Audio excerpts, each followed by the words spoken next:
Many years ago, I did this consulting session with a group of NBA rookies. Some of them were 19, 20 years old, and they're now making millions. And a lot of them grew up in like inner city poverty. They grew up very, very poor. And when they are teenagers, they sign contracts for millions of dollars.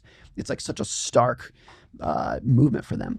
And the purpose of this conversation was to talk about money, to try to prevent the very well-known path of athletes going bankrupt. A very significant percentage of these people who make millions of dollars are bankrupt by the time they're 30. So like, how do we prevent that? And one of these athletes who was, I think it was 19, said something that I thought was so profound and wise. He said, when you grow up in inner city poverty and then you make millions of dollars when you're still young, that's not just your money. Mm-hmm. That is mom's money. That is brother's money. That is cousin's money. That is neighbor's money. You can't just tell everyone back at home, good luck to y'all. I got my money. I'm going to go live in the mansion. You stay in this level of, you can't do that. And he said the reason so many athletes go bankrupt is not because they bought themselves a mansion. It's because they bought their fifth cousin a house and they felt so much pressure to do it that they had this like social burden that came with the money. And I think at many different levels, that's an extreme example, but at a lot of levels, there is social debt that comes with money.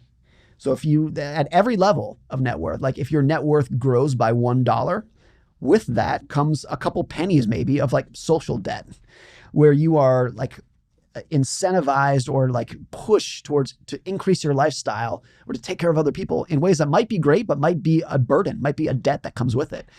And at some point, I think that social debt explodes.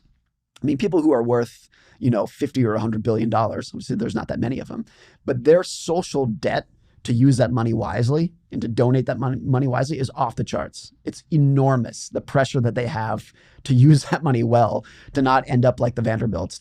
How much pressure does Jeff Bezos and Bill Gates have to donate their money effectively? And no matter what they do, no matter what causes they give to, people are going to say, well, that's not a worthy cause. This was more worthy than that. Enormous amount of like invisible social debt that comes with that. Talk to me more about that.